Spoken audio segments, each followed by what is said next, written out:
Bonjour à tous, capsule juridique numéro 126 du 23 décembre 2022. Je vais vous parler essentiellement des USA avec deux bonnes nouvelles. Alors tout d'abord, le procureur de Floride, Ron DeSantis, a annoncé il y a quelques semaines la création d'un grand jury. Alors je vous ai déjà parlé de cette forme de procédure américaine dans plusieurs anciennes capsules.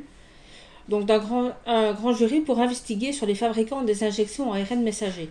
Je vous mets sous cette capsule un article reprenant notamment la vidéo dans laquelle Ron DeSantis fait cette annonce, donc publiée déjà le 13 décembre, et je vous lis une partie de cet article qui cite lui-même les propos du gouverneur. Je cite: Le grand jury de l'État sera autorisé à enquêter sur les groupes impliqués dans la conception, le développement, les tests cliniques, la commercialisation et la distribution de vaccins censés prévenir l'infection, les symptômes et la transmission du Covid-19. Il sera constitué pour 1 an. C'est vrai qu'ils ont de quoi faire, hein. La pétition de DeSantis soutient qu'il y avait une croyance répandue que le vaccin Covid-19 empêchait la maladie de se propager, ce qui a conduit à des mandats de vaccination sur les citoyens, les travailleurs de la santé et les membres de l'armée. Il est impossible d'imaginer qu'un si grand nombre d'individus influents soient arrivés à ce point de vue de leur propre chef. Il est plutôt probable que des individus, des entreprises ayant un intérêt à le faire, ont créé ces perceptions pour en tirer un bénéfice financier. La pétition souligne en particulier les affirmations de Moderna et de Pfizer concernant la prévention de la maladie Covid-19 avec, je cite, une efficacité de 94,1% et une efficacité de 91,3% du vaccin. Plus tôt en décembre, DeSantis a également annoncé la création d'un comité d'intégrité de la santé publique. Ce comité conseillera le public et assurera la surveillance de l'établissement de santé publique à l'avenir. Le chirurgien général de Floride, Joseph Ladapo, s'est déjà prononcé contre les vaccins ARN messagers Covid-19, affirmant qu'ils étaient, je cite, beaucoup moins sûrs, fin de citation, que les autres vaccins, sur la base d'une recherche clinique fondée sur une autopsie dans une étude cardiologique.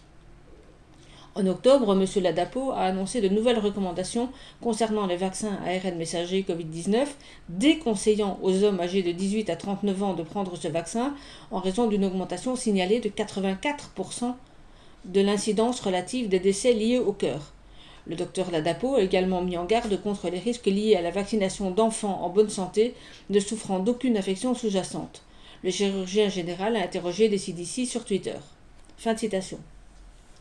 Donc excellente nouvelle, et le comité là qu'ils ont créé semble en fait une façon, d'après ce que je comprends ici, de contourner l'influence nationale et prépondérante du CDC pour refaire quelque chose au niveau de l'État de Floride, ce qui est évidemment très très bien. Alors aux USA toujours, une seconde bonne nouvelle datée quant à elle du 19 décembre. Le site web de Children's Health Defense annonçait que 500 travailleurs de la santé, licenciés pour avoir refusé les mandats de vaccination, s'étaient regroupés pour obtenir une indemnisation et qu'un accord amiable avait été dégagé, approuvé ensuite justement le 19 décembre par le juge qui a été saisi.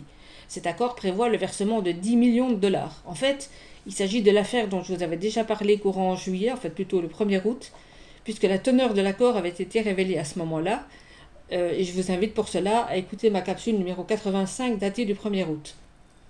À présent, l'accord a donc été validé et voici un extrait de l'article publié il y a 3 jours sur le site de Children's Health Defense.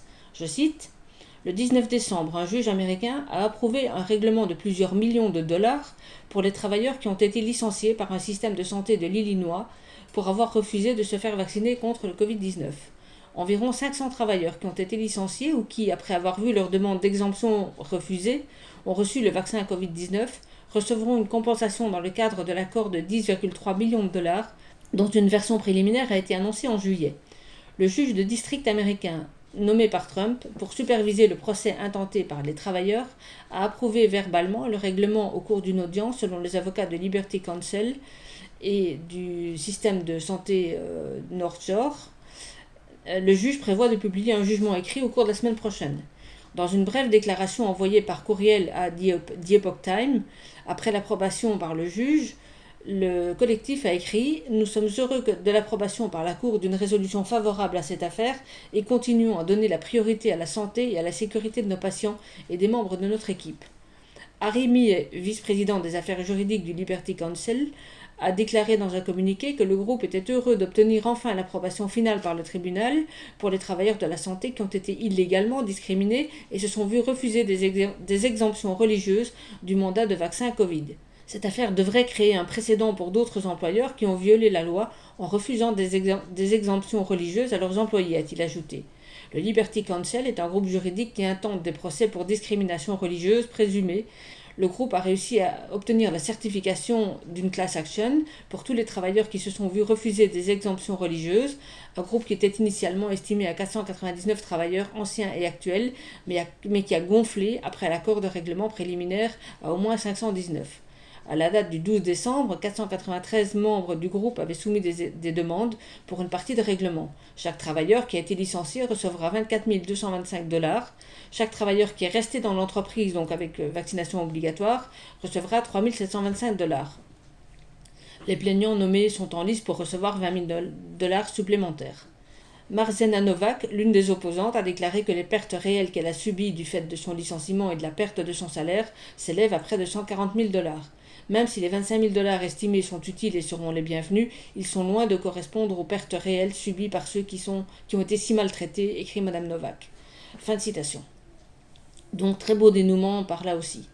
Alors pour terminer et pour augmenter encore un peu la diffusion de mes capsules, j'ai créé, en plus de la chaîne principale sur Crowdbunker et de la chaîne secondaire sur YouTube, une seconde chaîne secondaire sur Odyssey. Alors j'y remonte peu à peu toutes mes anciennes vidéos, ce qui prend un peu de temps, d'autant que leur système de récompense permettant et conditionnant apparemment la publication de nouveaux contenus est un petit peu obscur, ou du moins j'ai absolument pas eu le temps de me plonger dans leur fonctionnement pour bien comprendre quel est ce fonctionnement, de telle sorte que pour l'instant, j'y vais un peu au hasard quand j'ai le temps, et si à ce moment-là, je vois que je peux monter du contenu, ben tant mieux, sinon je reviens plus tard.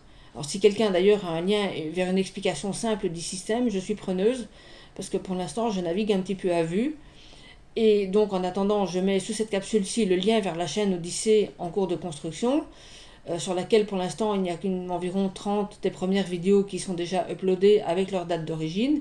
Les autres vont suivre, donc déjà dès que je pourrai.